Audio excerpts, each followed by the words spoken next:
Welcome, welcome. This is Justin Chamness. I don't know if you've met me before. If you haven't, let me introduce myself. I'm a real estate wholesaler, and I'm filling in today for Victor Walker. And Victor's got he's down with the sickness today. Uh, not in a good way. Not in a good way. Down with the sickness. So if you think about it, you might send him a little note, cheer him up, or you might say a little prayer that he gets well soon.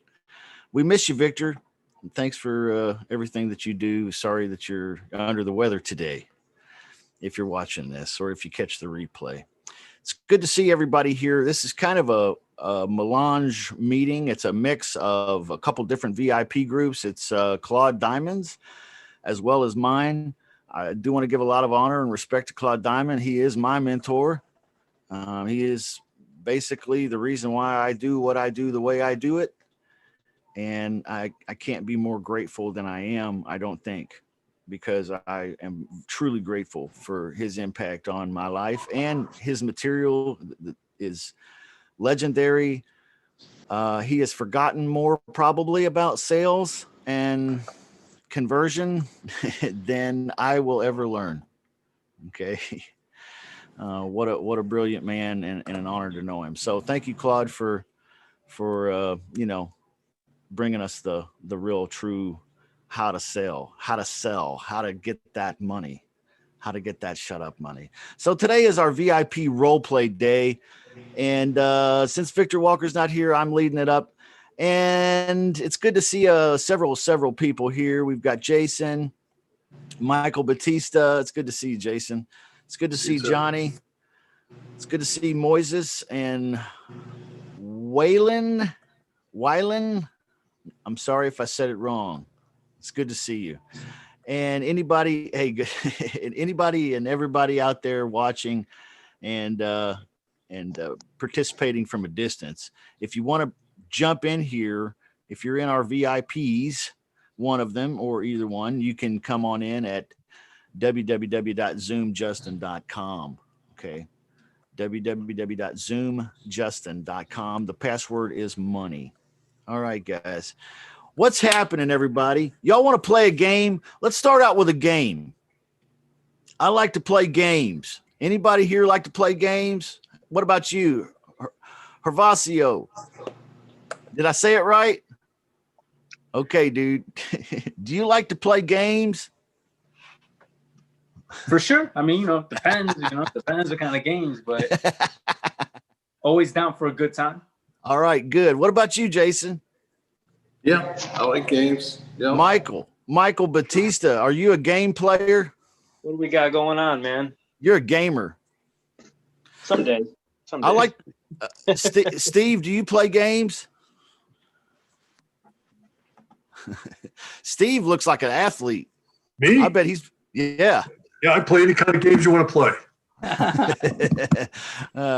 Let's play a game. I like to get, before we role play today, before we jump into some hardcore guts, okay, let's get our creative juices flowing a little bit. I want to play a game. It's called Longest Sentence. Okay, how you play longest sentences is we all get to play. So if you're in the Zoom room here, unmute your microphone. If you can turn your camera on, turn your camera on. It's good to see folks popping in here too.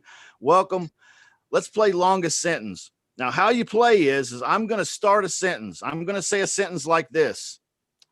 I've never been to Disney World, but now each person in the Zoom room here can add one word to the sentence, and only one word at a time. Okay. Only one word at a time.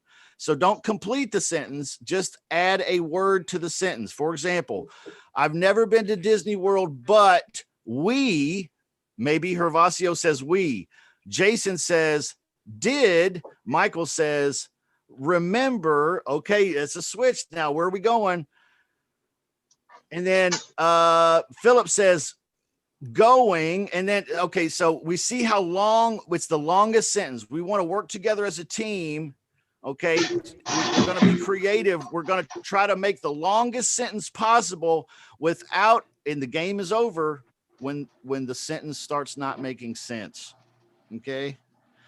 When it starts not making sense. So we got to put our thinking caps on, like my kindergarten teacher used to say, and and start making the longest sentence. Are you guys ready? Does that sound fun? And does everybody understand the rules? Anybody need a recap of the rules? Okay. All right. Are you ready for the sentence? I'll start out with a half sentence and then someone speak up and add a word. We're going to create the longest sentence. The moon is shiny and Bright. Right. next word. And Next word. I didn't even hear what that was. The moon is shiny and bright and Silvery. silvery. Okay. All right, you guys, that's a great practice round. Okay, you guys get it. Now that was a short sentence. So let's think longest sentence. Okay, what can we do to help each other build the longest sentence here? You got to think about where we've come from and where we're headed. Okay, and you got to direct us with your word inspiration. All right, so let's come up with a new sentence. I was going to watch YouTube, then. Aye. Okay, one person. Anybody? Call. I was going to watch YouTube, then Call. Next word. Anyone? Came Call what? in. Okay, just one word. Oh, Call came. Okay, it's starting to lose. I think it's starting to lose sense already. Let's try again. Oh, okay. All right. Let's try again. I was going to watch YouTube, then someone with a word. Anna. I. Call. Okay, call doesn't fit, guys. That's bad English. Okay, we got it. Okay, let's change. Let's go back to the original one. I've never been to Disney World, but you guys don't say I've never been to Disney World, but because. Okay, maybe you do, but because Of. COVID. COVID. Okay, next word. Anybody? I. Next word.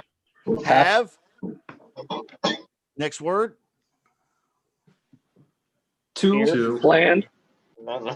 To plan. Next word. Accordingly. Accordingly. No. I take that back. No? I take that Okay. back. I take that back. I have to plan today. Or Okay. We could throw a comma in there and do it today. It's starting to lose sense already, guys.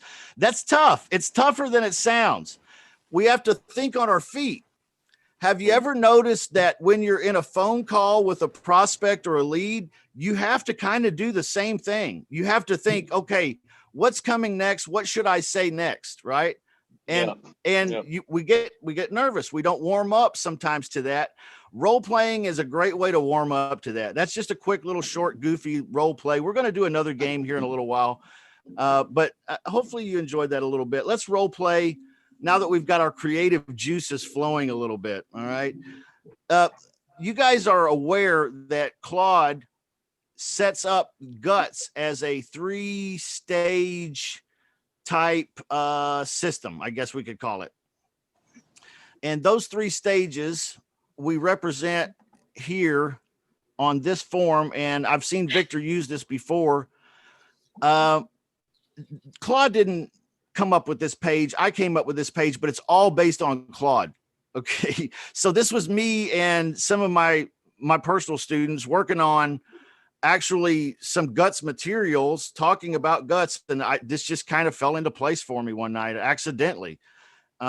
So this is all Claude's information, but I've broken it down in kind of a different format. And you can see the 3 stages: the agenda, the qualification section, and the closing. The agenda I find to be probably just as important as the qualification stage or the closing stage, but oftentimes the agenda is the toughest for me. Anybody else? Does anybody else have that experience? Is the agenda the toughest part for you? Just getting started? Yeah. Hervasio says getting started is kind of tough. Kind of Yeah. skip it a lot. Say that again, man. Kind of skip parts of it. I think I touch on it lightly before going right into qualification questions. Yeah. Somebody tell me what the agenda is, since we're role playing here today, and we're real interactive, guys. So feel free to participate as much as you want. Somebody give me an example agenda. I'm a homeowner. Let's say I'm a real estate investor, so I talk in reference to calling homeowner leads. Okay, motivated leads, motivated homeowner seller leads, to be exact. So you might be in a different business or different industry. So that's where I'm coming from, though. So somebody give me a good example of an agenda, and let's say I'm the homeowner, and you're calling me. Just the agenda. Just start us out. What's a great way to start out? Somebody give me an example. How about something like, hey, I was just giving you a call about your house. Want to see if I could ask you a few questions. Maybe you could ask me a few questions. And we could talk about it, see if maybe we can make an offer later on. If not, you can just tell me to get lost or fire me. Would that be all right? Okay. What do you think? What do you think, guys? Any comments or questions or critiques on Mark's agenda? What do we think about that? I liked it. Perfect. All the way. It's very, very simple, direct and to the point, I feel. Don't you? Yes. Mm-hmm. I like that. Do it again, Mark. Can you do it again? Let's listen to it one more time. Hey, I was giving you a call about your place. I wanted to see if maybe I could ask you a few questions. You could ask me a few questions. We're looking to do something today. Afterwards, if it doesn't seem like it's a fit or something like that, and you could just tell me to get lost or fire me. Would that be okay? All right. It does contain all the parts of the agenda that are important. Okay, which I'll share screens with you again here. And remember, Claude teaches us that the roadmap, you set the roadmap in the agenda, the purpose for the call. Number 2, you get permission to ask questions. So Yeah. this is the agenda that's done immediately right when you get on the phone, or Yes, I mean, pretty much. okay. Gotcha. There are times, guys and gals, when because the natural flow of conversation with the homeowner or the prospect is different. I have dialed the phone. The homeowner picks up the phone. He says, hello. I say, hi, my name is Justin. And the homeowner prospect is off to the races. Yeah. No. I didn't have a chance at all to say, and I'm an investor and I saw your property online and I was interested in talking to you about it. I wanted to see if I could ask you a few questions. You could ask me a few questions. And if it's not a good solution, hey, you can tell me no, you can fire me. Does that sound good? I didn't have a chance. Not a chance. So I had to go right into the qualification section immediately. Can you believe that? The guy was already talking about the house and everything. Well, why are you selling? Okay. Although I was forced to go into the qualification stage right away, I didn't forget about the agenda, and I came back later and hit it. I hit it. Okay. There is a rule in guts, and it is always, Claude wrote this. It's a literal rule. Okay. A literal rule. Always set the agenda. Always. Even if it's later. Even if it's later. Why is that? Somebody explain to me. If let's say we get on the call with a prospect and we get slammed, boom, right into the qualification stage. We're talking about why, timing, commitment. We're talking about all this heavy duty stuff, the properties, cosmetics and all the things that need to be done to it too, and everything. And we didn't even get a chance to do the agenda. Why is it still important for us to go back and do the agenda?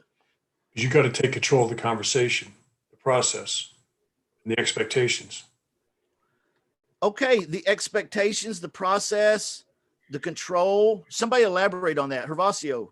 And I was gonna add, you kind of go back to an equal playing field. You're kind of resetting everything. If the seller's automatically just throwing information at you, I guess they feel like they're in control. Yeah. So, and going back to the agenda, you're kind of restarting the situation back to a equal playing field, maybe. Yeah. Yeah, What if- I agree.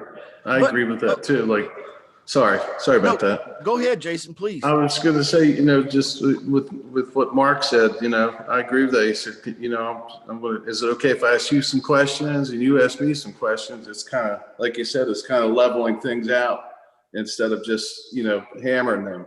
It's setting up for two-way, conversation, Yeah. a friendly conversation at first. But if I've gone into the qualification stage right away because the guy railroaded the conversation into it, and I've asked all the why and the commitment and the timing, let's share screens and take a look at the 4 big questions in the qualification stage: the why, the money, the commitment, and the timing. Commitment, are you the only person that's the decision maker here? If I were to make you an offer, or is that something you that's probably not something you want today, is it? Okay. I love how Claude's been teaching us to do it that way. Works really, really well, by the way. You should try it. But my question is what if I'm in the qualification stage right away and I've asked all these questions? How do I go back and ask for permission to ask questions? You could always say, hey, oh, by the way, can I, after you do the agenda, kind of be like, or while you're doing it. And I do, excuse me, Mr. Salvador, I do have a couple other questions that I'd like to dive into. Kind of lead with that. You definitely have at least one more question, right? Because it's the closing question. Step close, yeah. Yeah. You at least have one more. And going back to the agenda, giving them permission to fire you. Why is that important to go back, even though you've gotten put right into the qualification stage immediately? Why is it important to go back after the qualification stage? Now you're doing it qualification stage, agenda, closing. Okay. Now you're doing it in that order. Why is it important to do it in that order? And go ahead and tell them in the middle of the conversation, it's okay if it's not a good fit. You can tell me no, you can fire me. Why is it still important? I would say to avoid wasting time and to make the seller feel comfortable. Boom. Good answers, Alex. Anybody else got any thoughts on this? I agree with that, kind of the not wasting time, definitely. And then releasing a little bit of maybe pent up tension by letting them know ahead of time that, hey, anytime you don't like this, just speak up. Yeah. Or say something. Yeah. All those are good answers. Anybody else with a thought on that? I'm going to throw a thought out here and tell me what you think. It has saved my tuchus a few times. And the tuchus that I'm talking about being saved is when I make an offer or I say something later on in the conversation that's a guts thing to say. And I've had them come back to me later and say this: is this some kind of scam? Are you a scam artist? You called me off a Craigslist ad. In that moment, I was the most thankful I had ever been that I had set the agenda, because my response came natural to me. And I said, no, miss, actually, like I told you a minute ago, I'm a real estate investor. I'm looking to buy a property deal today. And if it's not a good fit, you can tell me no. It sounds like maybe I've offended you or something's happened and you don't like me. Is that what's happening here? Okay. The agenda gave me foundation to do that, to keep it an adult conversation. Okay. and to keep from getting spanked. You know, you ever get spanked by a prospect? Woo, I have. It's not fun. Not fun. That agenda keeps you from getting spanked by that prospect. Yeah. Now, remember, I told you, anything starts going sideways, I always go right back to that agenda. I default right back to that agenda, no matter what it is.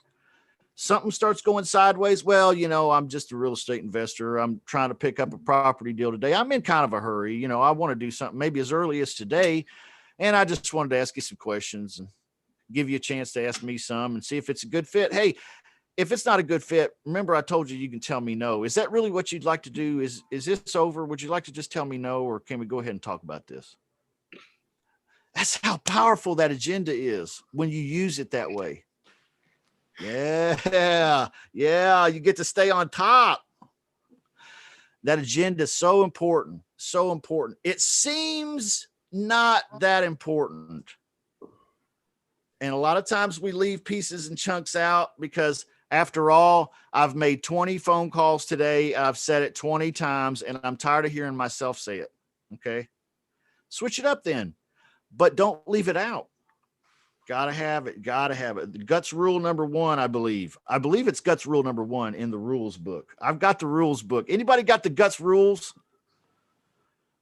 If you ain't got the guts rules and you've bought Claude's stuff, you better go back and buy the guts rules. Okay.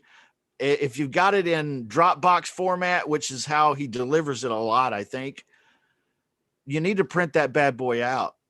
Okay, because that book is the bomb diggity.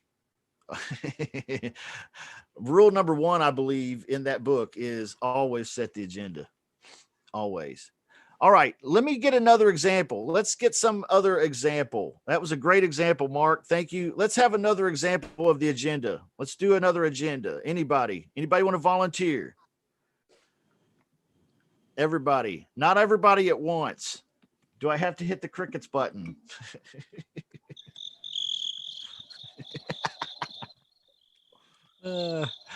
Nobody wants to do an agenda with me. Oh, nobody wants to play with me.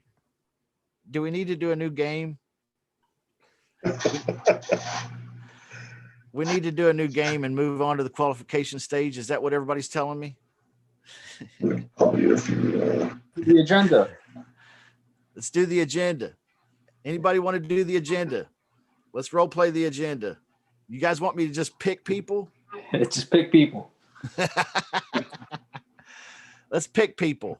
All right. Philip versus Jason in a role play. Joust. Just the agenda, guys. Just the agenda. Okay, Philip, you want to be the caller first time, then we'll switch roles. Is that good? Sure. All right, Philip, you're the caller. Jason, you're the prospect homeowner, because Philip's a real estate investor too. So are we all real estate investors? Is there anybody in a different industry here? Claude brings people from different industries into his. Okay, we're all real estate investors. Hallelujah. All right. So I might make sense a little bit today, maybe. Okay. Y'all ready to go? Let's go. Ring, ring. Jason. Ring, ring. You have to unmute yourself there, Jason. Hello. Hey, Jason. This is Philip. How you doing today? Who's this? Yeah, this is Philip. I saw your property at 123 Main Street. Oh, okay. Yeah. Yeah, I'm a real estate investor, and I'm looking to buy my next property. And I'd like to ask you a few questions. You ask me a few questions, and if there's anything that you don't like, you can just fire me. How does that sound? So fair enough. That sounds good. Hit me. Boom. Okay. Yeah. What do we think about that? Kind of rough. Kind of rough. I thought it was pretty good. Really? Yeah, I thought it was good. Philip, I thought it was good. You had me at hello. Okay. You had him All at right. hello. Yeah. Yeah, I've been That's trying to good. change it up Yeah. myself a little bit, but I just, plain Jane's always works. Okay. Let's try reversing the roles. Jason, you call Philip. It was good. It was good, Philip. Y'all go when you're ready. All right, ring, ring. Hello. Hi, Philip. This is my name's Jason Richter. Do you? I had somebody had left me a message or something. I was just wondering, is this? Do you have a property for sale or Yeah, what actually was I this? do. Yeah. How can I help you? Okay, it's at 1234 Main Street, right? Yes, sir.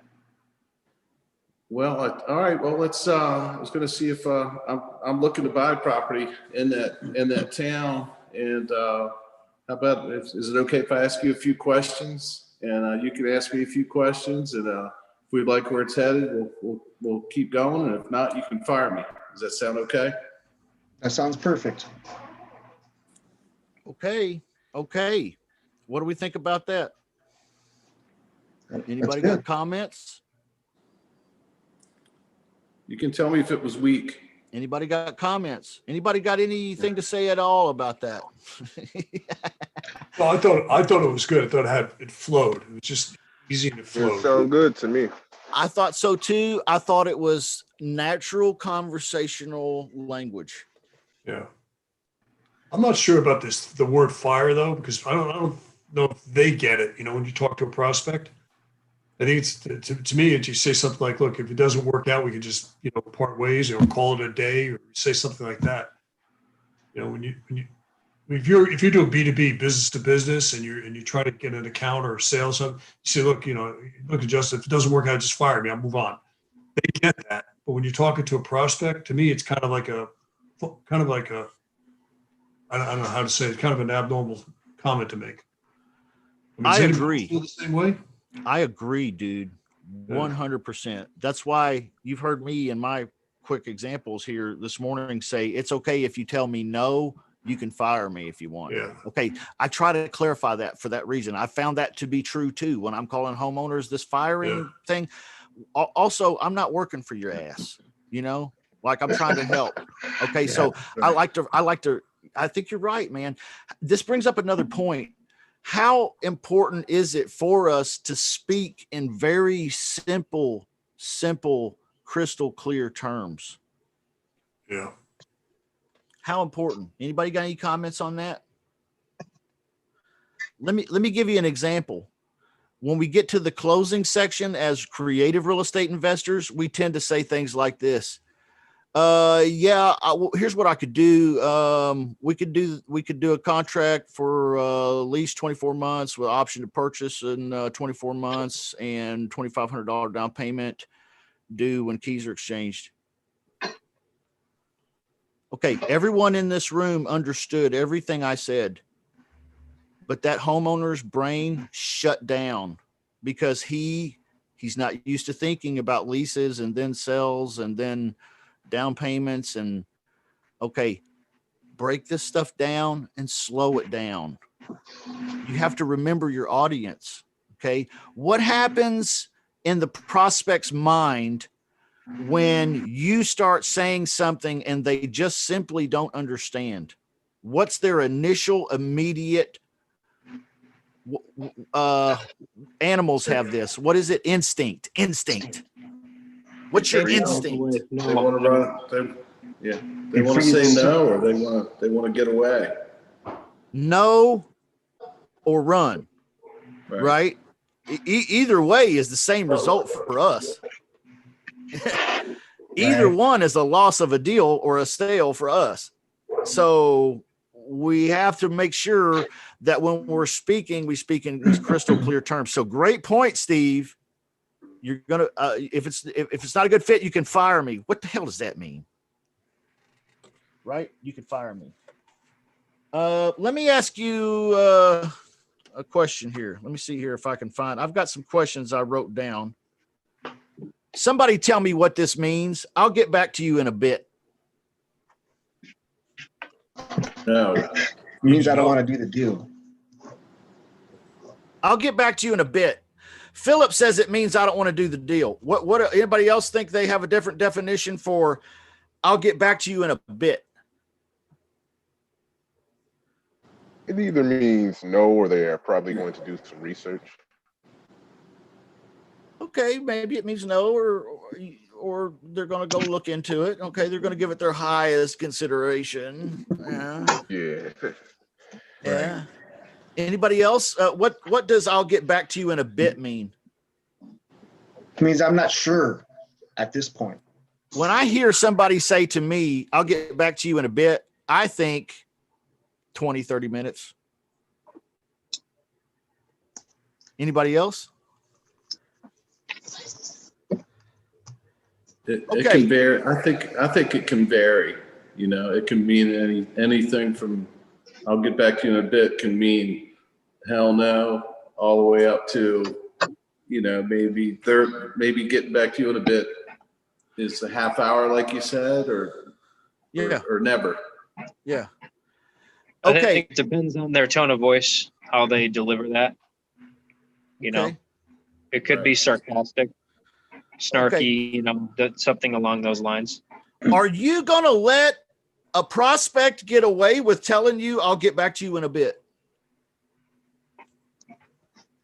You always ask questions, right? You could always ask, you could always say, well, what is that? What does a little bit mean? Yes, exactly. That's what Claude teaches us. That's guts. Now, in reverse, we kind of got into this topic because Steve brought up an excellent point that we need to be crystal clear. And this you can fire me stuff in the agenda is maybe not crystal clear. So let's say you could tell me no. Okay. That might be a good fix for that if we feel like that. But we have to be crystal clear, but we also can expect the homeowner or the prospect to be crystal clear. So when they come at you with, I'll get back to you in a bit. Is that acceptable? That's why I get a lot of people that tell me, hey, I sent this contract out and that person never, ever got back to me. They won't answer my calls now. They go on a witness protection program. And my question always is as well, did you confirm? Okay, well, you didn't. Okay, now you're going to have to follow up. Okay. So what happens is homeowners give us these vague terms. We use vague terms. We are crappy at speaking the language, be honest with you, right? And we use vague terminology. That's an example. I'll get back to you in a bit. I'll get that contract back to you in a bit. Oh, okay, homeowner. That sounds great. You'll get it back to me in a bit. All right. Been great talking to you. Bye-bye. What does I'll get it back to you in a bit mean? Okay. How do you think I know these things? And I wrote them down, guys, because this is the real stuff. They really say this kind of shit to you. I'm sorry I said that. All right. Here's another one. I'll check that email with the agreement soon. What does that mean? I mean, they're not in a hurry. Anybody else have an interpretation for I'll check that email with the agreement soon? Not really motivated, low interest. But we just got all the way through the call with them and they were motivated and we got them to agree to doing the deal. And we said, we'll send the contract over. And they said, okay, you're sending it an email. And I said, yeah. And I got their email and I said, I'm sending it over right now in the next 30 minutes. And they said, okay, I'll check the email with the agreement soon.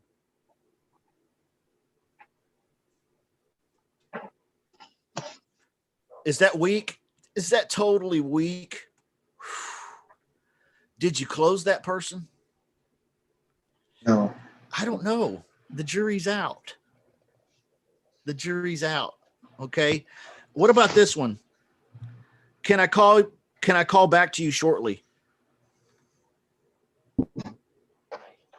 Witness protection plan. That means to me, that means they have a little bit more questions. They have questions they don't understand, so they have to take time to look it over.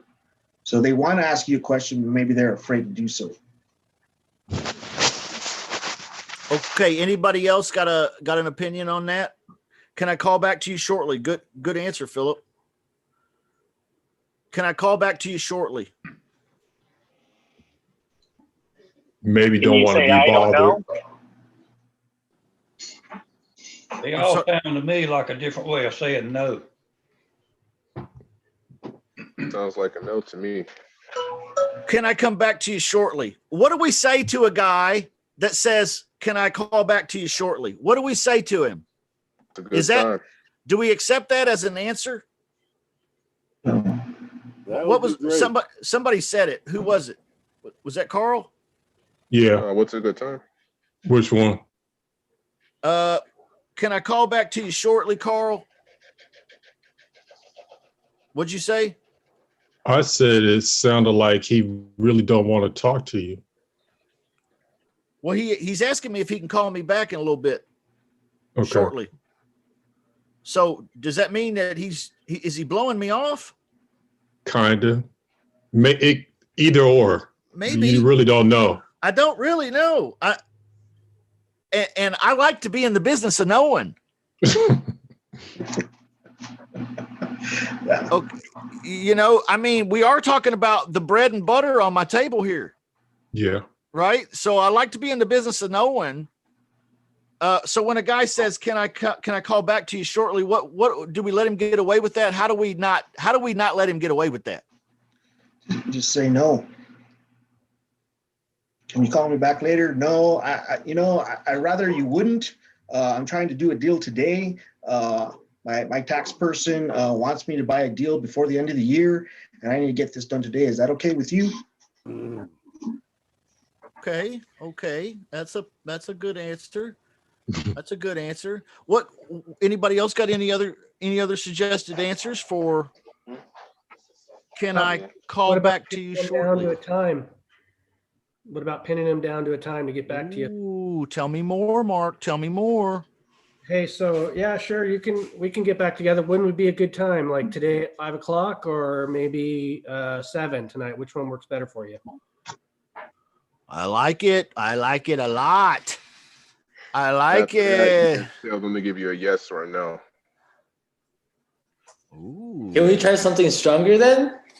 Ooh, I like it. I like where this is going. So let's say, hey, Justin, hey, I know you're probably a very busy person. So listen, if we can get this done by 6:30 tonight, can we do this? Okay.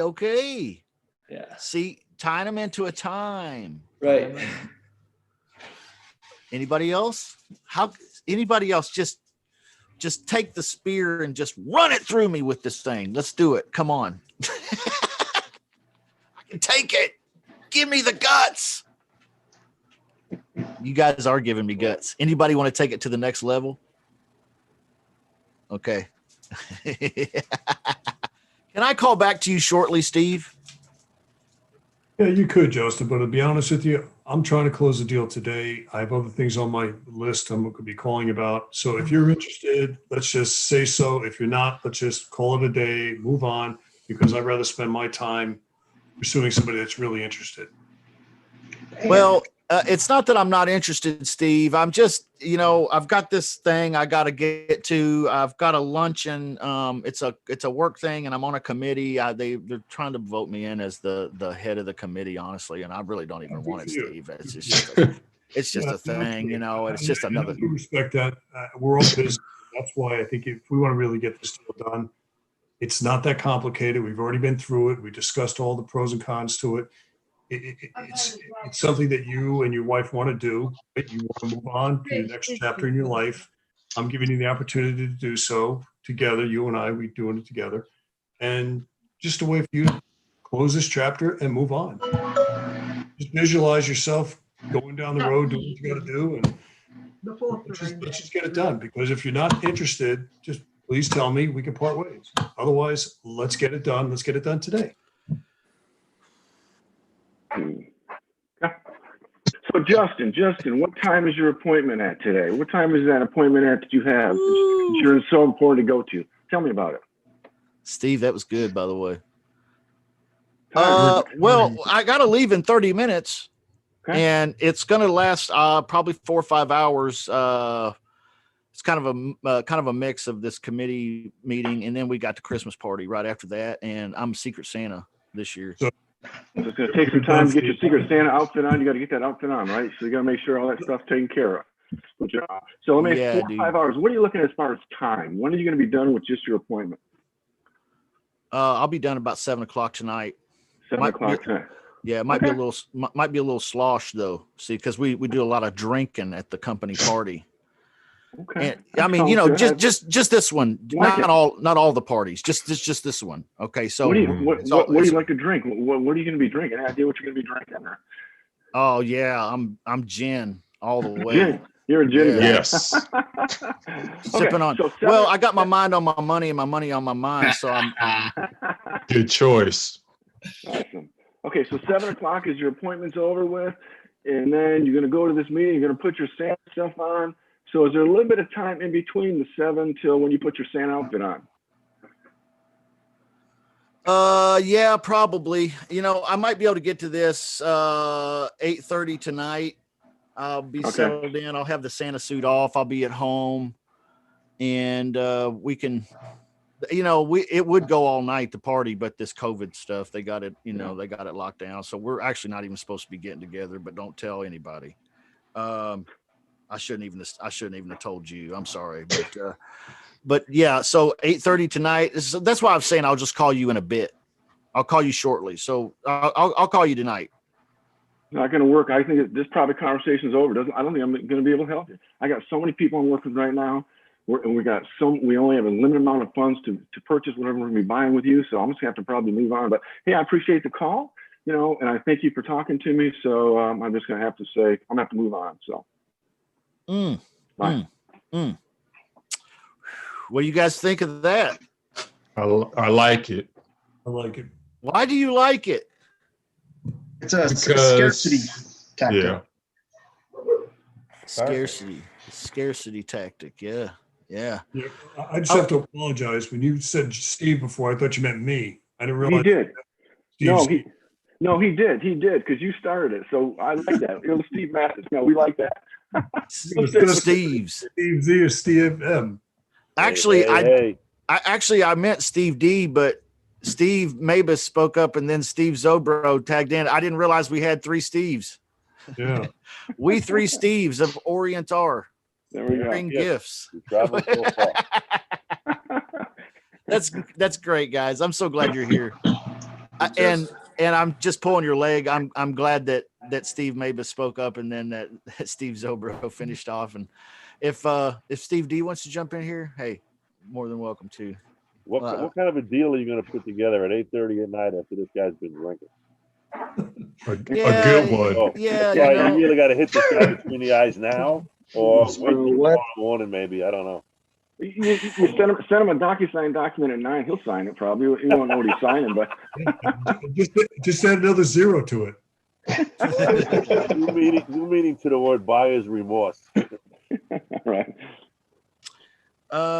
What do we mean as real estate investors on the phone when we tell people, maybe a prospect will say, lots of people have the same problem. Lots of people have the same problem. Have you ever heard a salesman say that? Have you ever said that yourself? Well, Mr. Prospect, yeah, I understand. A lot of people have that same problem. What does that mean? A lot of people have the same problem. What is the problem? What's your problem? Yeah. Well, you're just saying they're not special. Their problems are common, and they're not all to themselves. I agree. It's demeaning a little. Also, it's discounting their situation. It's discounting it. It's making it wholesale. Everybody's got that problem. I don't, whatever. But also, when we say lots of people have the same problem, we're missing an opportunity, a guts opportunity. What am I talking about? Anybody? Find out what the problem is. Totally.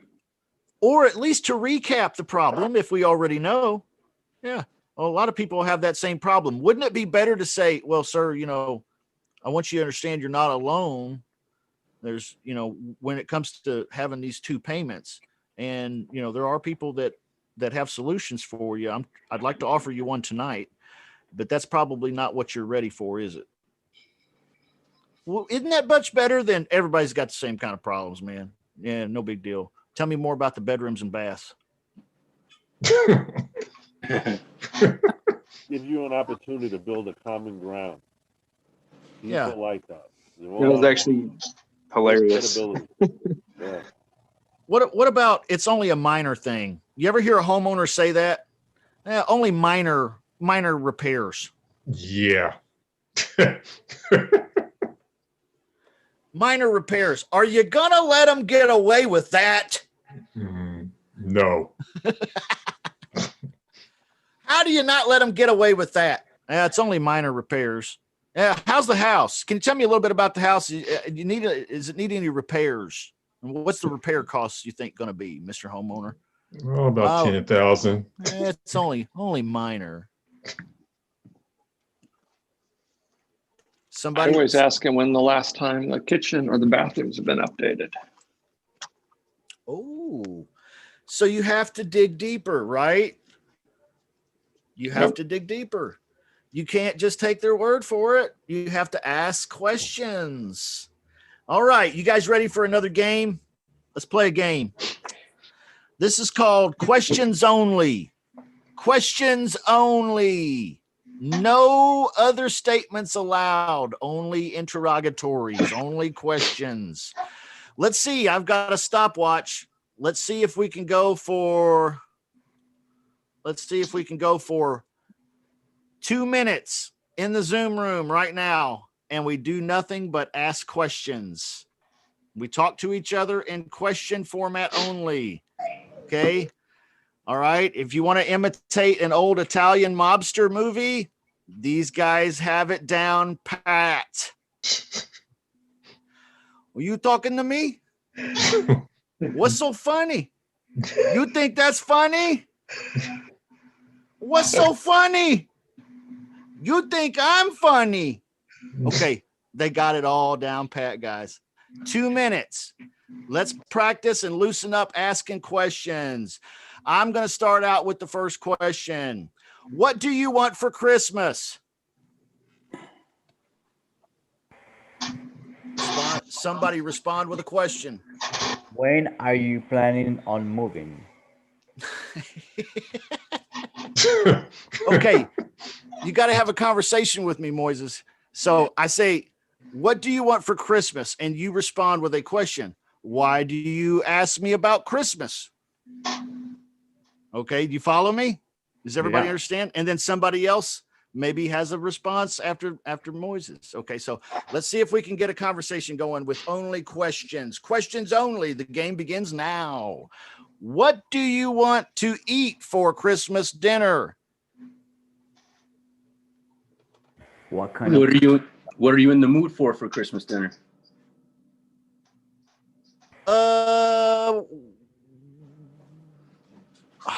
That's a good one. Do you have mashed potatoes?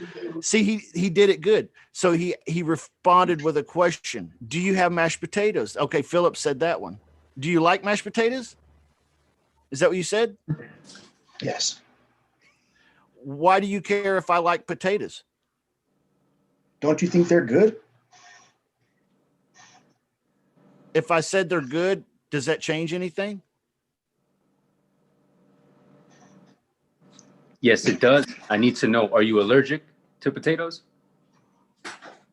So my allergy is the only thing that determines what's for Christmas? Right? That was a question. I meant it as a question. I'm sorry.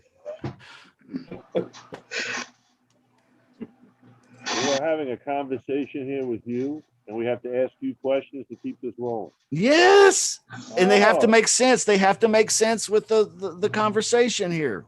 Okay. So you Y'all like ready? mashed potatoes? Does it give you the runs like it does me? But don't you think that mashed potatoes go with Christmas dinner like Chinese buffets and chocolate pudding? You like gravy with your mashed potatoes? Is the gravy salty? Do you like, are you allergic to salt? Is that why you're asking? Why is everybody so concerned about my allergies?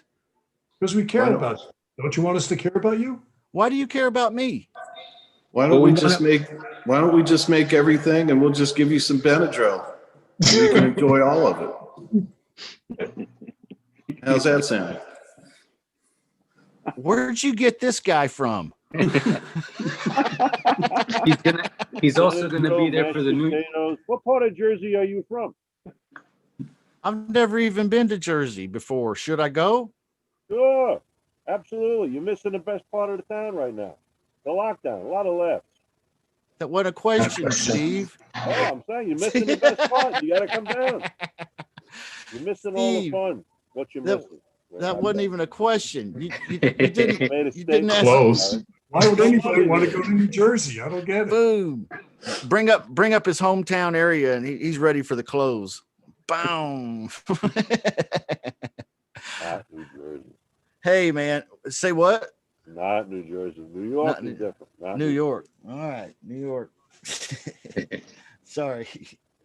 So that's just a fun little activity, guys. I hope you enjoyed that too. Asking questions. We got to get good at asking questions. If you're not good at asking questions, how successful can you be at this sales game? Mediocre, maybe at best. Average. Part of asking great questions is listening very well to what they say. Am I right or am I wrong? Right. Definitely. Right. Correct. And when they say things that are important, we remember them, hopefully, or maybe we take a note. When they say generalities, like what we just talked about, let me see, what was the first one? Let me look at the first one. I'll get back to you in a bit. Somebody fix me. I'll get back to you in a bit. Is there a reason we can't do that today? Oh, we can do it today, but I've got to go, and I'll call you back in a bit. What do you mean in a bit? What do you mean in a bit? What's that mean? How long is a bit? That's what Jason said, right? Yeah. Yeah. What do you mean a bit? What are we talking about here? Next year? Yeah. This life?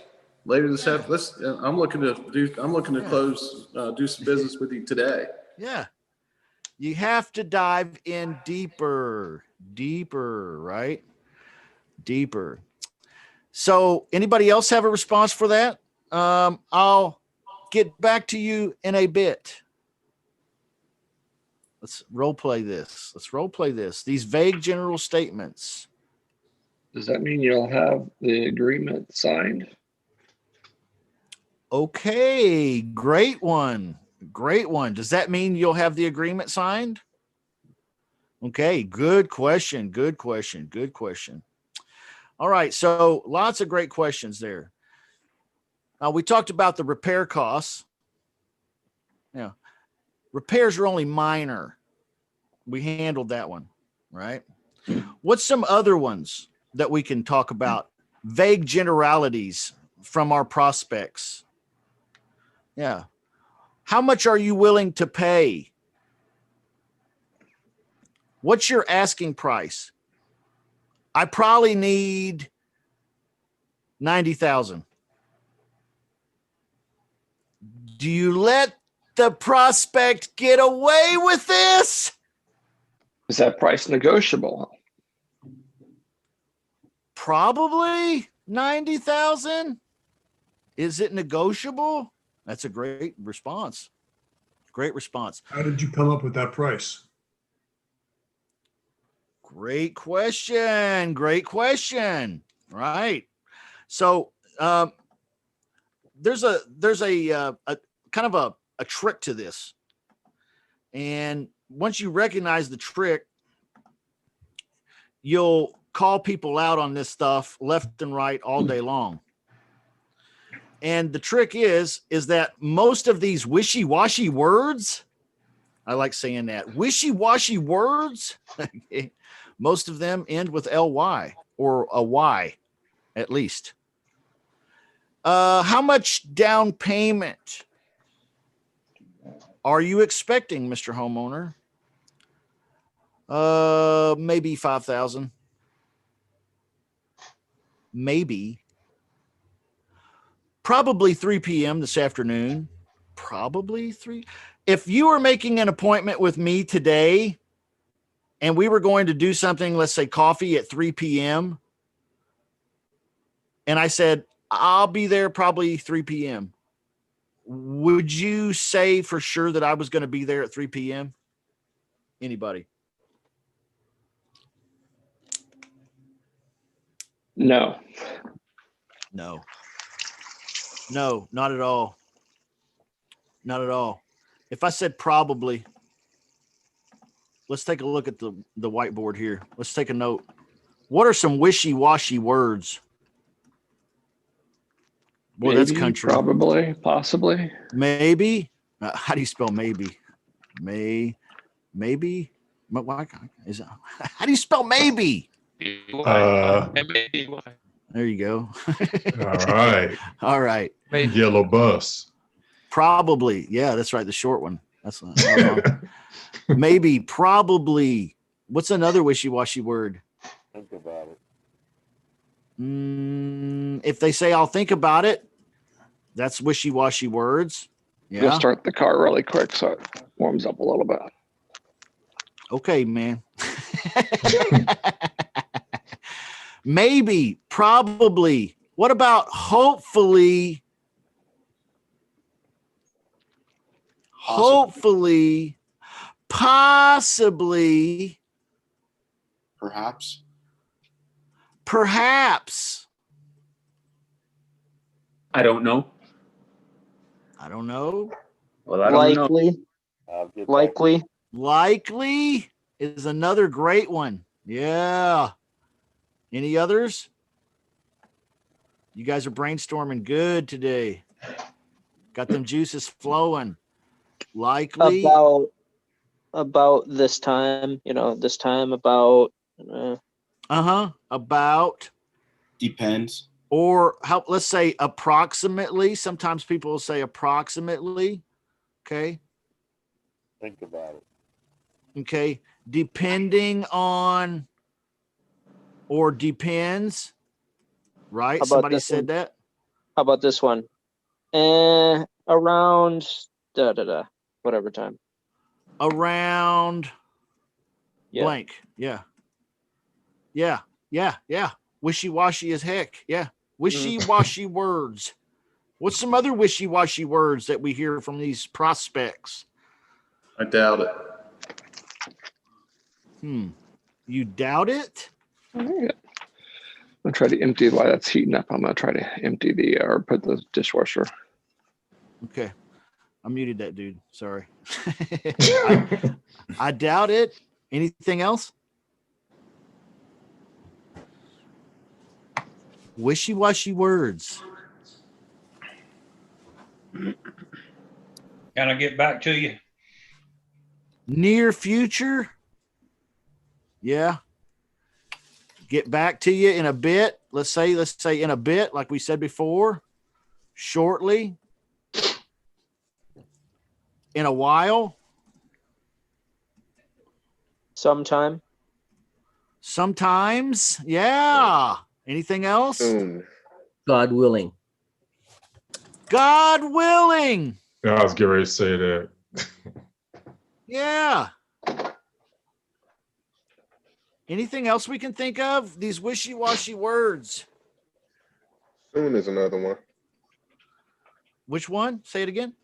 Soon. Soon. Yes. In about an hour. Yeah. In about. Do we have that? In about. I thought we put that about approximately. Yeah, about we approximately. got that one. Okay. Any other ones we can think of?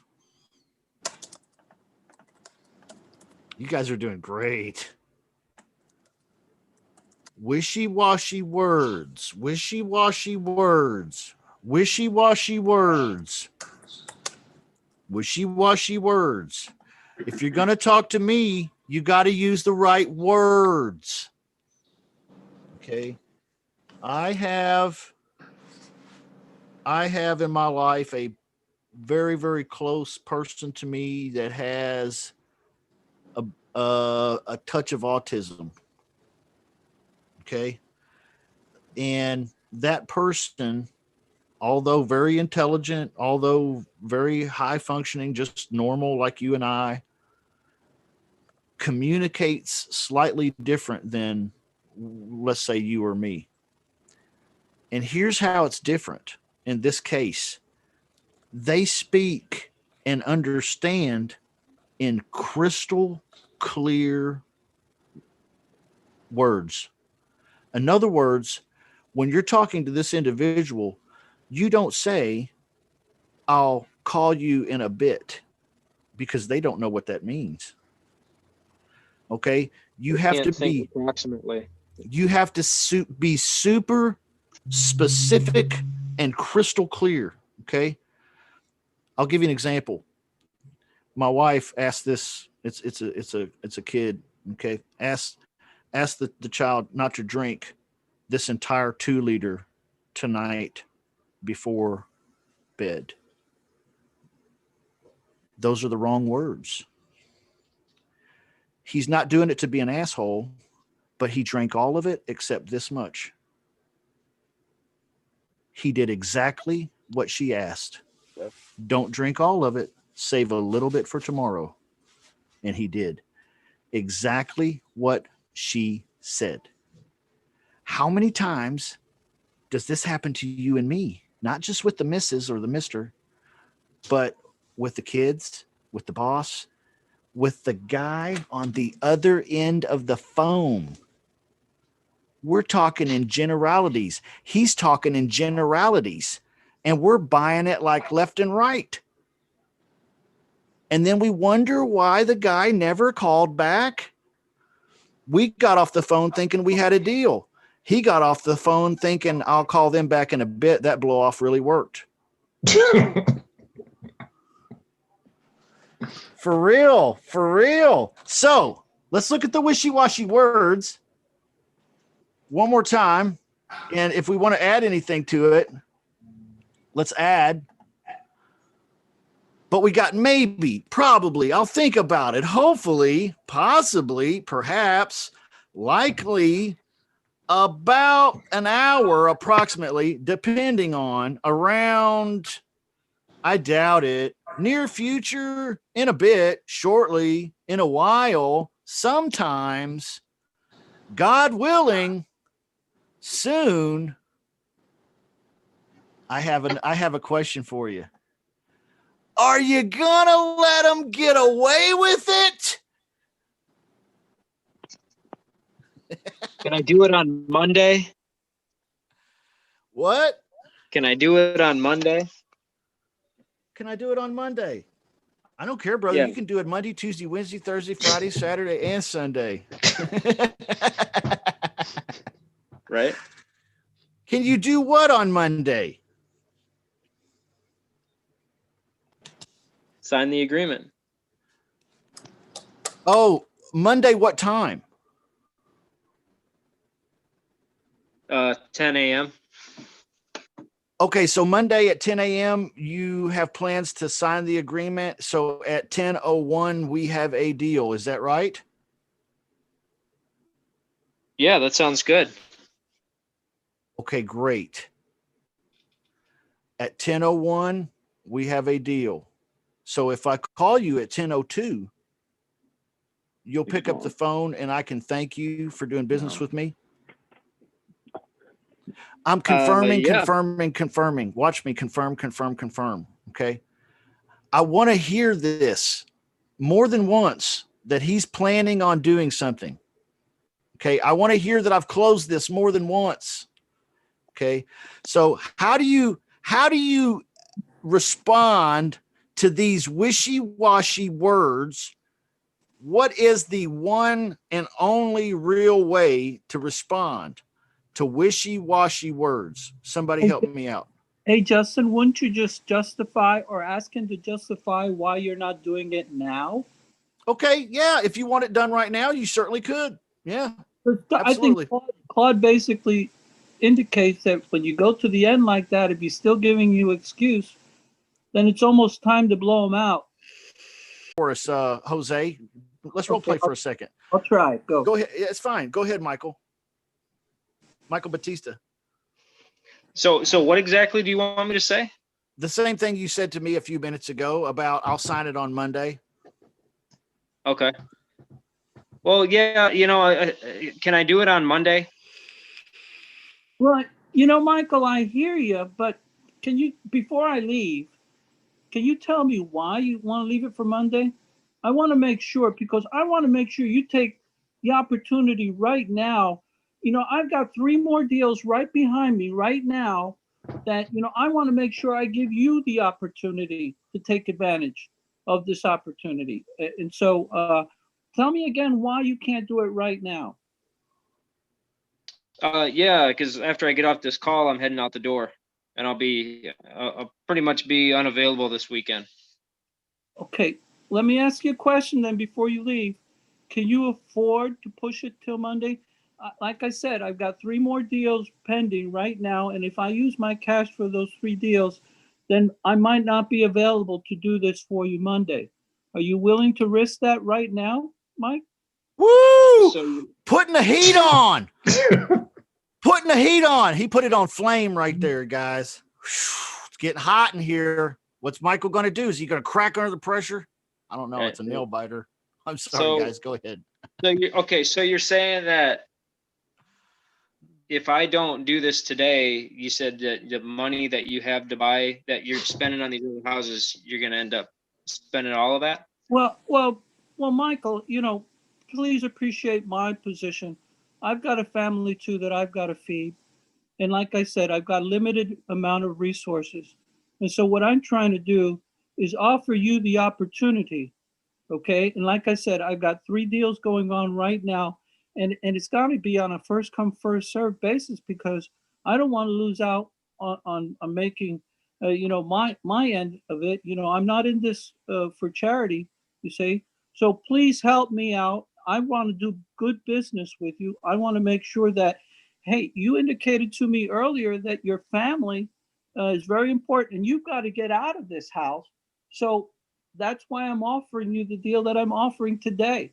So please, if you can, I can sign the paperwork with you. I can make sure it gets to you at a certain time so that we can close now and you can get on doing with what you need to be doing. So please let me know if you want to do business today, because if you can't today, let me know so that I can move on. Can you do that for me, Michael? How long is this going to take? Well, I think that if we're right at the end of the agreement, that if you say go, I'll be able to get you that information at 4:30 this afternoon, and then you can sign off on the paperwork and send it back to me, and I can have my attorneys then work on it while you're out. What do you think of that? Do you think that will work for you? Well, see, like I said, I was just heading out the door. I mean, are you saying that you have to draw up a bunch of paperwork before you send it? You send it over, or what does that look like? I mean, Well, no. Can you do it now? Can you do it like in the next 5 minutes? Because I'm like trying to step out the door. Yes, I can do that right now within the next 5 minutes if you agree to that. Do you think that that's what it's going to take? I'll do it for just for you. I mean, put these things off to the side right now, but I'll give it the full attention so that you can get the paperwork within the next 10 minutes. Would that be doable for you, Michael? So, I mean, like I said, it's only going to take about 5 minutes. Is that right? I think that's what it's going to take. If you're willing to say yes, I'm going to go to bat for you, Michael. Boom! All right. That's what I was waiting on, Jose. That's what I was waiting on. If, stop giving away, guys and gals. Stop giving away the farm. Yeah, I could do that, Mr. Homeowner. I'll get that over to you right away. Oh, yeah. I'm the yes man. Baloney. If I get this paperwork over to you in the next 5 minutes, what happens then? I like that. Great job, Jose. Great job. Great job, Michael. Anybody got any comments on that? I saved the hardest one for last. We got wishy-washy words. Here's a wishy-washy phrase that you all will be hearing if you're working. I use that. I use yeah. that today myself. I use that one myself. Yeah. Well, I have a little bit of feedback here. I heard that a lot. After the holidays, sometime the first of the year, call me then. I hear that too much. I got Santa Claus coming. I got the kids putting popcorn garland on the tree. I just ain't got time for this. I got to swing by the grocery and pick up some cranberries for the garland. We got to watch Christmas Vacation with Chevy Chase tonight. I don't know if I have time. Are you going to let me get away with it? No. No. No. Maybe a little bit. A little bit. A little bit. All right. Somebody stop me dead in my tracks and don't let me get away with this one. Somebody stop me. This Claude.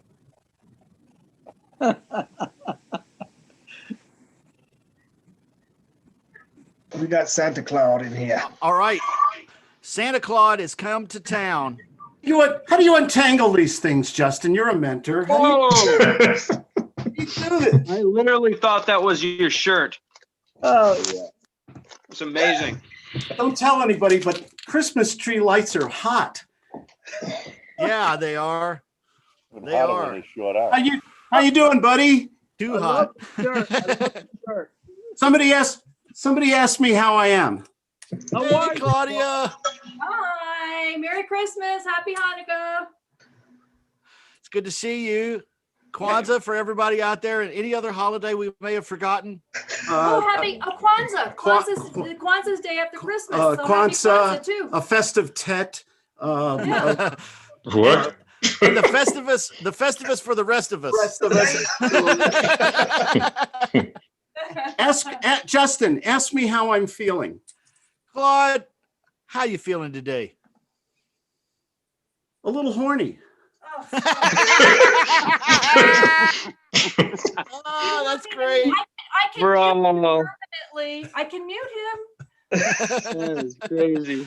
If you muted him, we wouldn't have any comic relief. Oh, look, just like real life.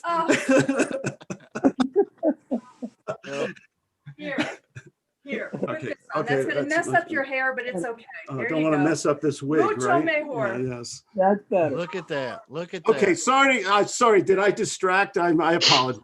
Claude, we're interested in doing business, but we're not interested in doing business till after the first of the year. Call me after the holidays, would you?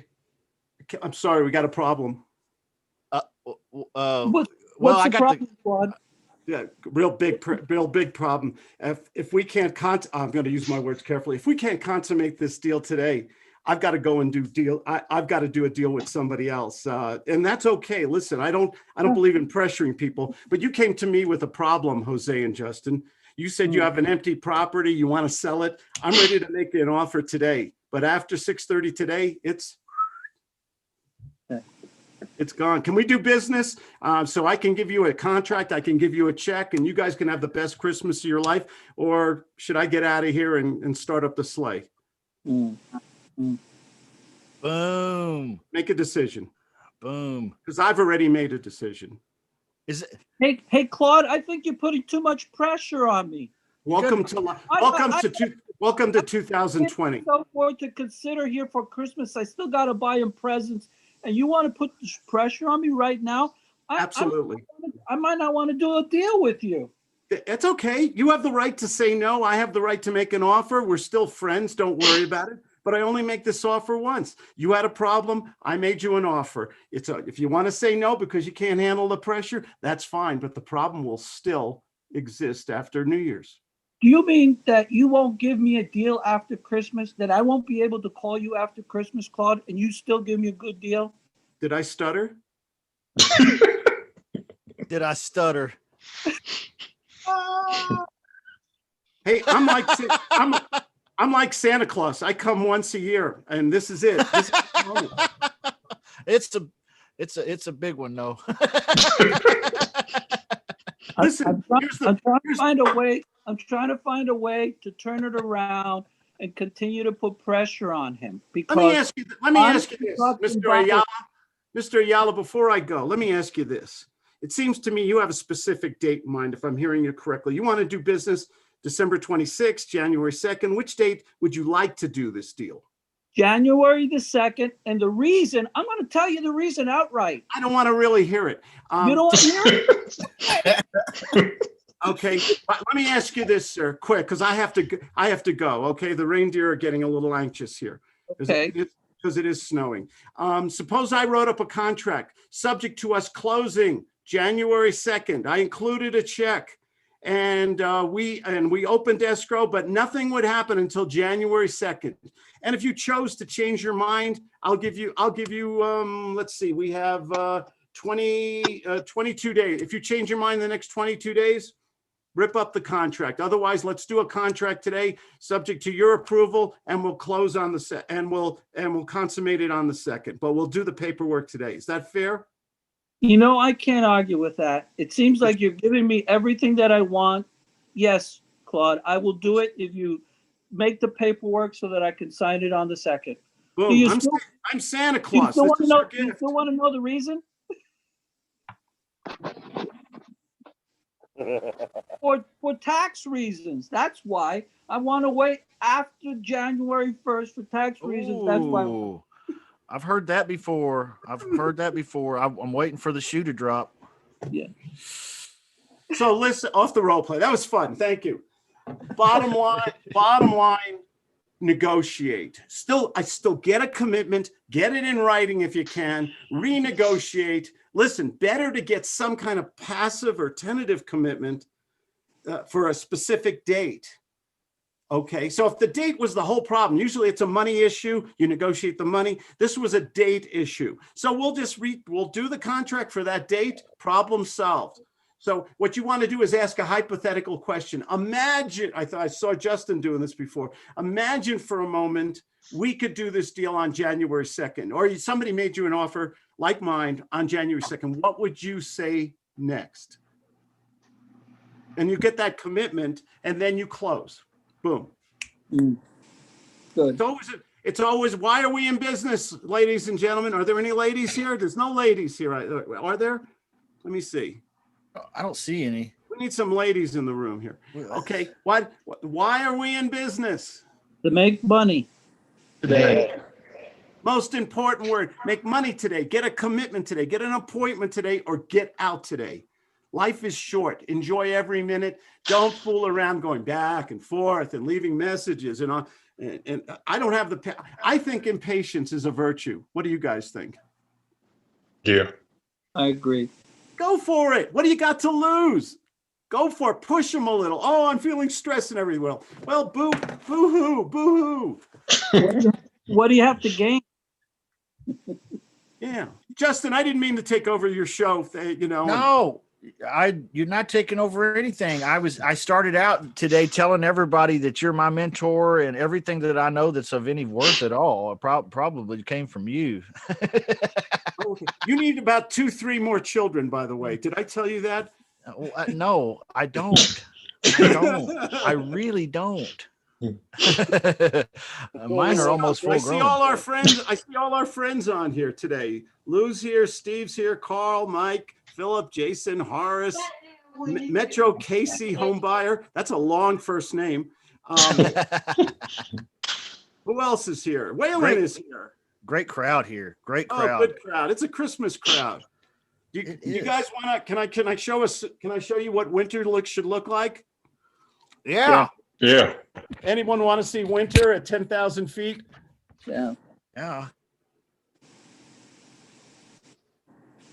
Wow. Yeah.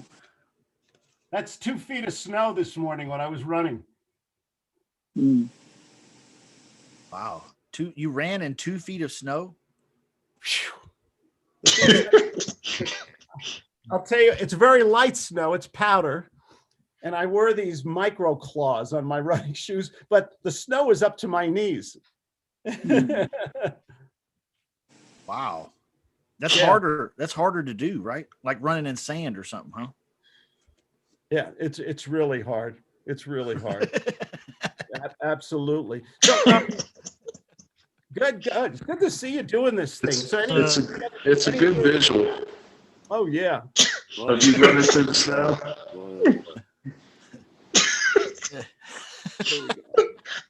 I don't know I'm why. not saying nothing. You know, there's no females in the Zoom room. We got, and everybody's getting a little raunchy with it today. Raunchy. Let's have a little Christmas cheer here. Absolutely. Oh my gosh. This role play day, guys. So I want to give a lot of credit and honor to the Godfather here, Claude Diamond. He's the originator of the gut system, which is really what we've been talking about all day today. And so there's nothing like a great opportunity to role play with the guy that is the guy of guys in this industry.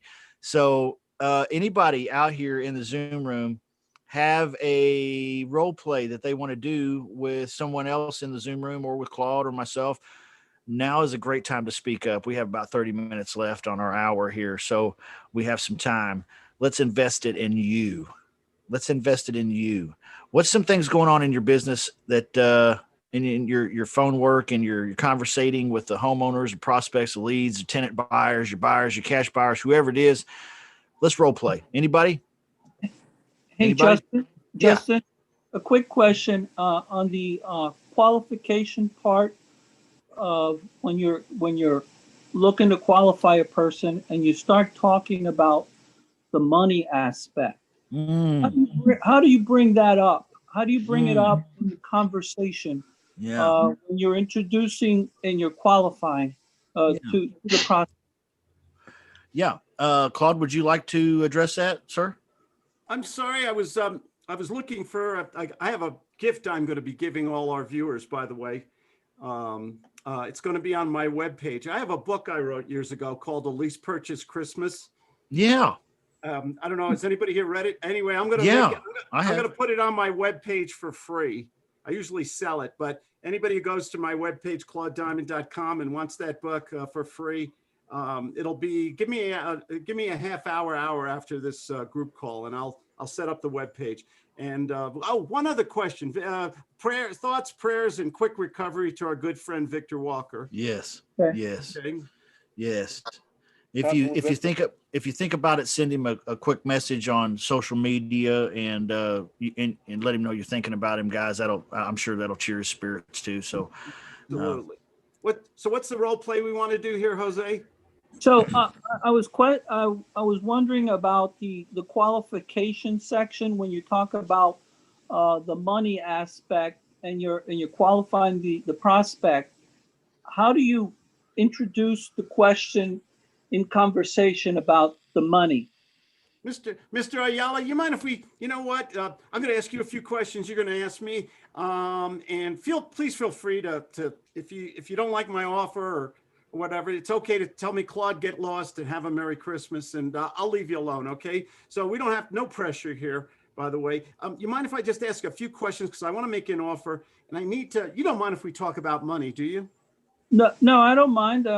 You're a gentleman. Thank you. Stroke, nurture, go. Get right to the point. Do the steps. There's 3 steps in the gut sales system. I wanted to keep it simple. There's a lot of little baby steps that make it a little more intricate. But the first one is an agenda. It's like a roadmap. This is the rules. It's like before a boxing match or a baseball game. There's always the rules.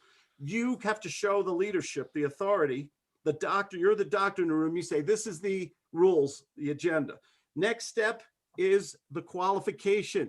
Qualification is always number one reason why people stall, object, or think about it and everything is about the money usually, isn't it? Yes. Okay. But we also have to find out their level of motivation, the time frame, like you did before in that other role play. Do you have the authority to make a commitment? Are you on fire, Justin? What was that? Green screen. And then do you have the character? Are you you are a righteous dude who can make a commitment and keep it. That's a little bit of the post sell. So, but we always talk about the money, whether you're buying, selling, or investing. Okay. I had a salesman yesterday. He lost $700,000. I fired him yesterday. He lost a $700,000 account, an investment account. Wow. Yesterday. We got to hear that story a little bit. If we have time, I'll tell that story. It's a good story.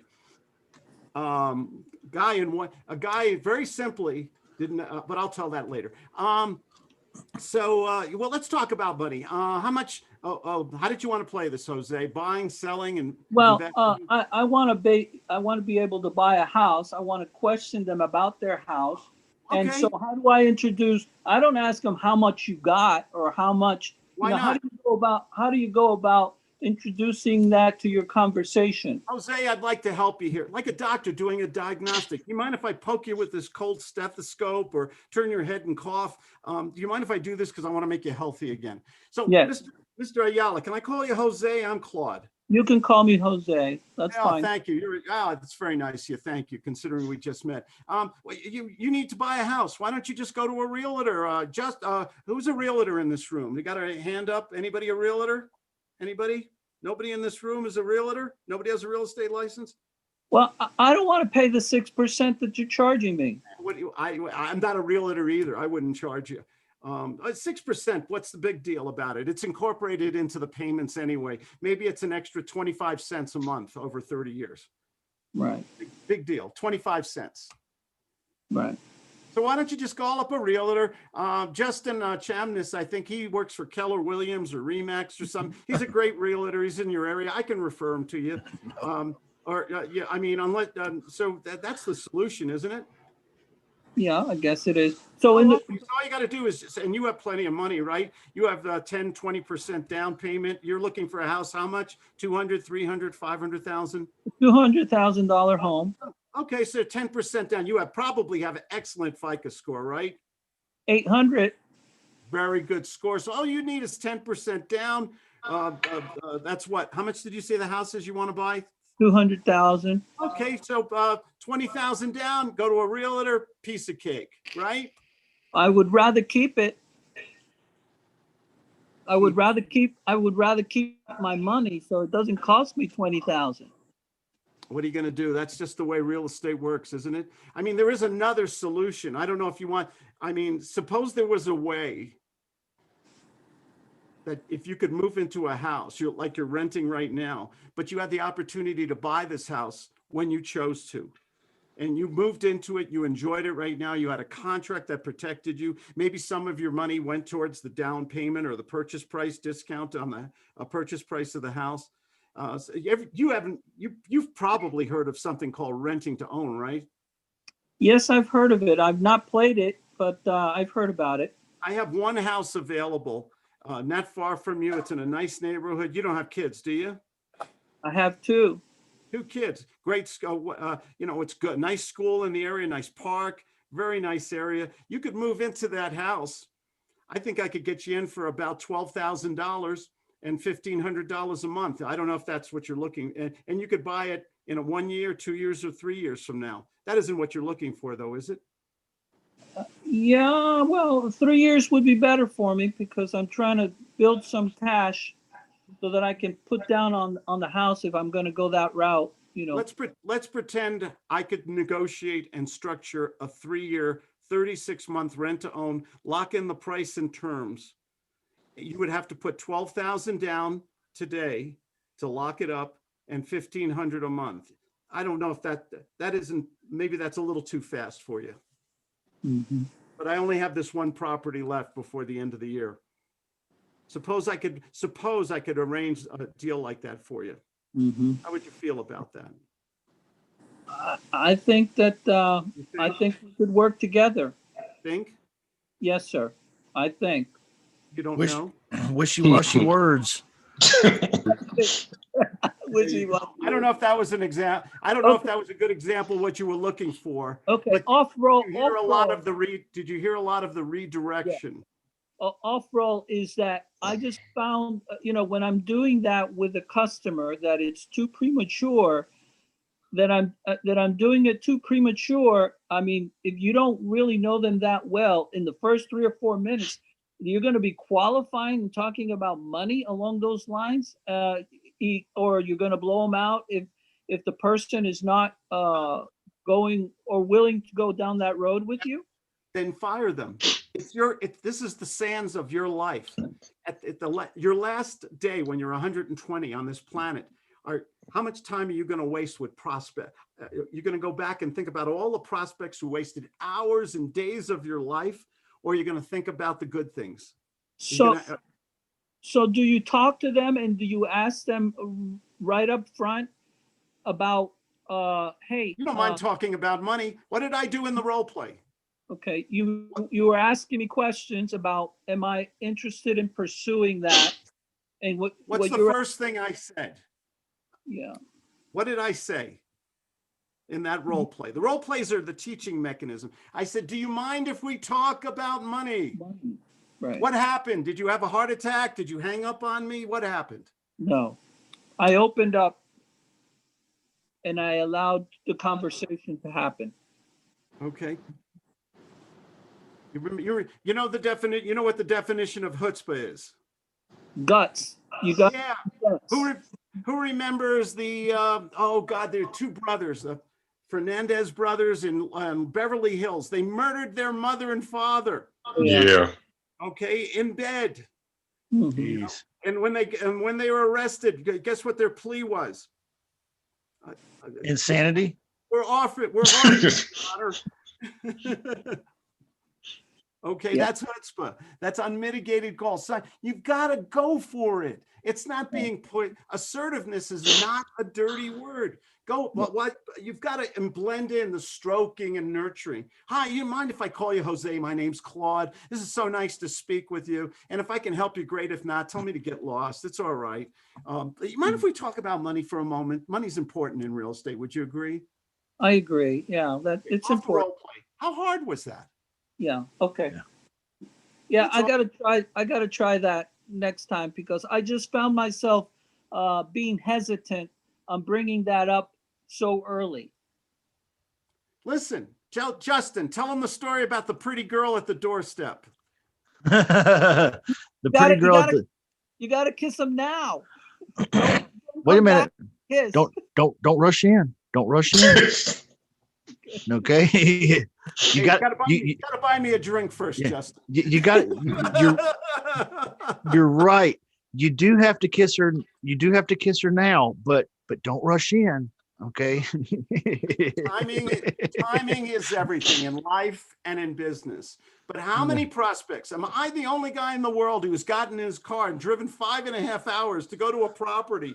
And then they said, I'll think about it. And that was a long 5.5 hours back home. Guess whose fault that is? Yours. Right. Okay. Don't waste your God-given second of your life with people to go on witness protection and stuff like that. Go for it. It's not the worst thing in the world. You're the doctor who can remove the pain. When does somebody want the toothache to be gone? A week from today or in the next 20 minutes? Now.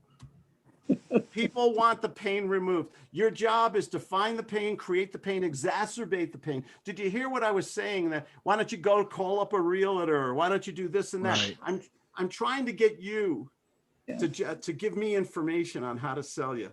I got to go in a minute here. You wanted to hear that $700,000 story from yesterday? Yeah. So I have a financial advisor, really good guy. I've known him for years, and he knew, and I've revealed to him all our investments and stuff. And one of our investments, a huge fund, what do you call it? An annuity fund that I started years ago. Okay. And it's up to $750,000 now. And I told my one guy about it, and he says, well, I got a much better fund with much lower fees, and it'll pay you much better interest. And my wife and I talked about it, and we said, this guy who I'm talking with now, he's a good guy. He always calls me a couple times a year, updates me on my other investments and things like that. The guy who was managing that fund, do you think he ever called me once? No. Do you think he ever acknowledged my birthday or or anniversary or wished us a happy holidays or anything? Do you think in like 15 years this guy ever called or sent us a card or said thank you for your business? Do you think he ever did it once? Read my mind. No. So when my other advisor, a guy called me up, who calls me all the time. He's a great kid. I call him a kid. He's 34 years old. He said, Claude, if you were my own parents, I would put you in this fund. That's how strongly I believe in it. It's secure. It's blue chip. You'll get much lower fees. It's okay to say no, but I thought of you and your wife, and I remember you mentioned this fund, and this is what I would do if I was you right now, and get out of that other thing. Guess what I said to him? Yeah. $750,000 here, guys. What did I say to him? Let's do it. Do it instantly. So the other guy lost. You know what the commission is for an annual commission for a guy on a $700,000 fund? It's pretty good. What's the moral of that story? Why am I sharing that? Be a good steward. Elaborate. What do you mean? Well, you're investing in him so he can take care of your money, and he never communicated with you whatsoever on how your money is doing. If it was doing good, bad, he didn't acknowledge you even existed throughout the years. So sounds like you were kind of disappointed in his way he handled you and your money. Go deeper. What about loyalty? If this was a nice guy who took care of me, acknowledged my wife's birthday, would send us a Christmas card, a birthday card, called us up maybe 2-3 times a year to update us, do you think I'd have a strong loyalty to that person? Yeah. Whose mother raised them with guilt besides mine? How many people their mother raised them with guilt? Man, Yeah. Oh, she still does. She's still doing it. She's still doing it. But he used your mom. He used your mom, and by just mentioning your mom, he tugged on the strings of your heart, and he touched you where we all live. You know, we all live with, you know, a mom that we can trust and we feel comfortable about. You see, and so he pulled on those strings, and he knew exactly what you needed to hear, and you built a trust relationship to the point to where you basically said, let's go. If you can build trust, loyalty, likability, friendship with a prospect, even if you don't do business with them, but if you can build that so that they remember you or that they feel some debt to you, something like that. Do you think that's important in business? Yes, absolutely. I think he used them. Go ahead. I also think he used the magic word of security. Once he hit you with, have your security, your future, and all that at stake, and then he put the emotional link in his parents that you could be also his parent. I think that's what really give that final push over the. Yeah. Hey, Claude, why did it take you 15 years to switch? Because I honestly, it was okay. It paid for the first 13 years. It paid very well, an average of 6% growth per year. Yeah, it was a guaranteed account. And then what the company started doing is increasing their fees for the changes in the stocks and bonds that they did. They started creeping them up to where it was getting a little obnoxious. So I mentioned it to my other guy. Okay, I said, what do you think about this? And then he did some research, got back to me. He took care of me. Yeah, your needs and greed changed, and that started to go up, and then the other one swooped right in at the right time, and gave you what you needed. Justin, do you know there's no such we have no competition in this business if we can build loyalty, trust, and likability with another individual. We can devastate people who spend fortune on marketing, fancy offices, lots of employees and everything. What does every human being really want when they're doing business? Money. What else? Likability and trust. likability, trust, and affinity, charisma. You There get, needs to be you met. got one person. You got a good guy in this room, Justin Chamness. You know, you get a guy like him. He talks to you on the phone. He'll spend time with you. Okay, he'll answer your questions. He'll use a little guts. He'll move a little quick, but you'll feel so good about doing business with a guy like Justin. Now, what's the mathematical probability that you're going to say yes? Yeah. As opposed to the intellectual sales guy or the one who says, okay, and never communicates with you. So important. Sorry to go on so long, Justin. No, it's good stuff. Good stuff. It's a true story. I like it. I love it when a prospect tells me after the fact, after they've signed the deal, they get back to me and say, you know, I just liked your vibe. More wishy-washy words, but these are okay. I'm okay with these. These are complimentary, right? I liked your vibe. What is that? That's that intangible thing that he felt. I didn't feel it. I don't even know what he's talking about. But he felt a vibe, and that's what made him do the deal with me. He trusted you. Yeah. I have another really quick story if you want, real fast. Yeah. I did a video on this for YouTube. I don't know if it's up yet or not. I took a long run the other day, and usually I like to run downhill, and Claudia picks me up. And there was a new brewery that opened up in this shopping mall. So I was looking at the menu on the outside of the window. Okay. And while I was looking in the thing, the owner comes to the door with a mask on, and he says, come on inside. Let me get you a drink. You like beer? I said, yeah. It was 2:30 in the afternoon.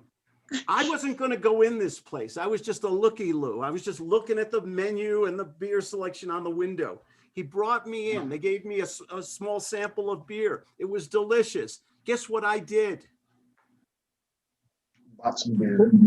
I bought a case. You got the whole picture. I bought a growler of a beer. I wasn't going to go in the store. But so what's the one of the best lines in Jerry Maguire? You had me at Hello. Show me the money.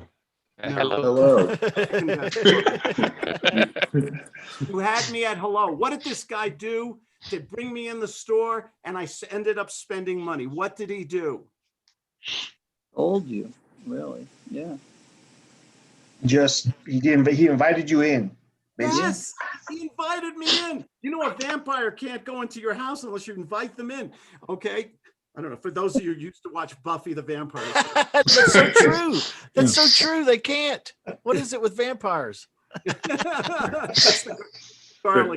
They're very polite bloodsuckers. The moral of the story is, though, who initiated the contact? He did. All you've got to do, what do I always say? What's the rule of 5 in this device? What's the rule? What's the rule, guys? Yeah. 5 a day keeps the bill collectors away. Somebody wants to say, somebody today wants to give you $700,000. All you've got to do is pick up the phone. Maybe it'll be $7,000, $700. All that guy did to get $700,000 is pick up the phone and treat me like a human being. Be nice to me. Boom. Merry Boom. Christmas. Merry Christmas. Merry Claude. Christmas. Thank you. We love you, Claude. We're probably not going to have this next week or the week after due to the holiday. But nevertheless, Merry Christmas or Happy Holidays to everyone. And thank you, Claude, for coming on, and Merry Christmas and Happy Holiday to you too, sir. Yeah, you too, guys. You guys are great. Have a wonderful, safe holiday, okay? Round of applause for Justin. He's the man who puts this all together with Victor. Thank you. Well, thank you. I don't do much. Thank you. Thank you, guys. That's the Godfather right there. I love Claude. I am a one-on-one student with Claude. I don't know how many people in here are one-on-one students of Claude, but if you're not, when you're ready, he's got the stuff. So I can tell you, Claude has, since I've known Claude, in the first month that I knew Claude, I applied the guts principles in the first month after meeting Claude, and 10x, and I'm not even exaggerating, 10x my income in the first 30 days. What's that mean? That means I was talking to a lot of people and not closing stuff until I met Claude. Wow. So as soon as I met Claude and I made a few adjustments, I turned a screw here, turned a wrench here, picked up a couple tools I didn't have, and now, boom, I do not regret it. I send Claude a nice check every month, okay? Worth every penny, okay? So that's just my personal testimony on Claude. God bless him for his work. He's a legend. We got about 10 minutes here before we have to wrap up. Is there anything else that we can handle today? It's been a great session. Is there any role plays we can get to, or any advice maybe I can offer or someone else in the room can offer? Anything else you guys are working on? What's jumping off in your business? Anything?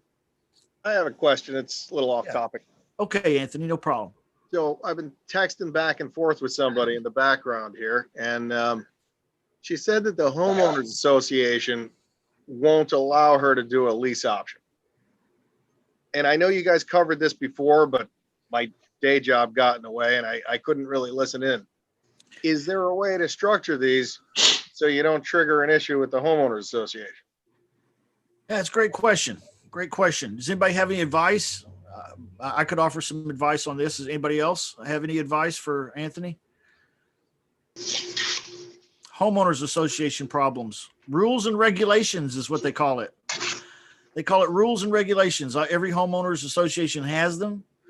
And it's stuff like don't plant a tree shorter than 6 feet, more than 12 feet from the sidewalk in your front yard. You know, it's like it gets kind of crazy sometimes. And sometimes these homeowners associations have rules and regulations that include you cannot do a lease at all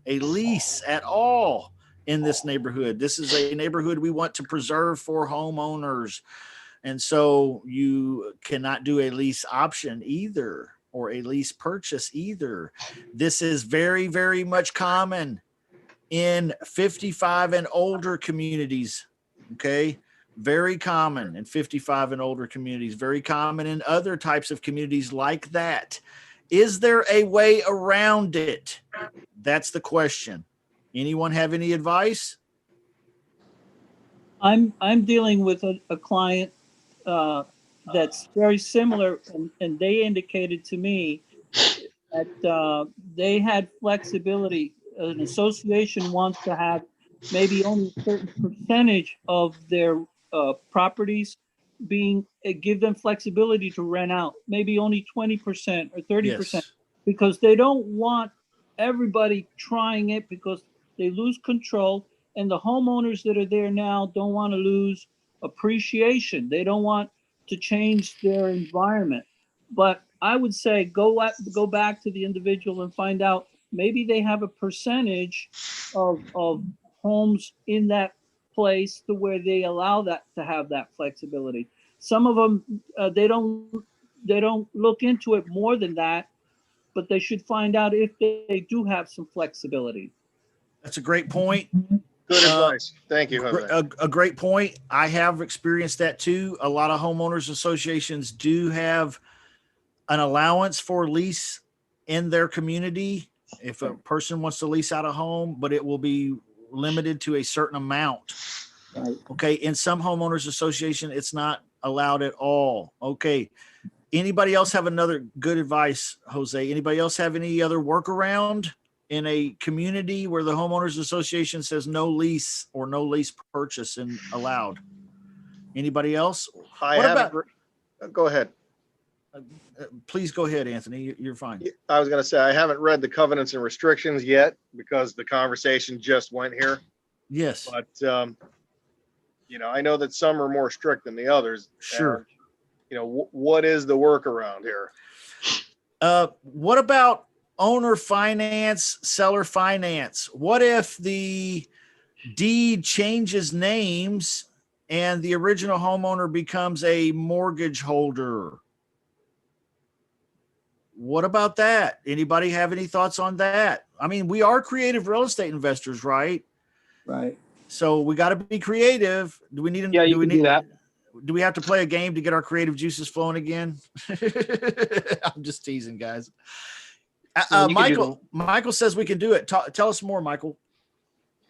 Yeah, so anytime deed changes hands, that is considered a sale, and so you are the owner, and the underlying seller has become the bank, like a Wells Fargo or whatever. So, I mean, that's pretty much it.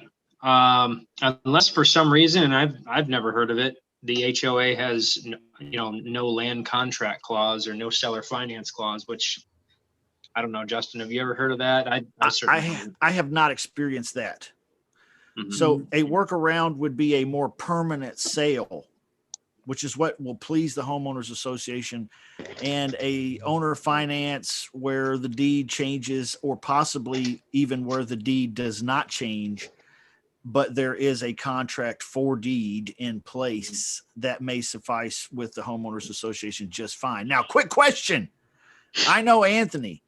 Anthony knows me, and what I know about Anthony is he's going to want to assign this homeowners association problem away. Okay.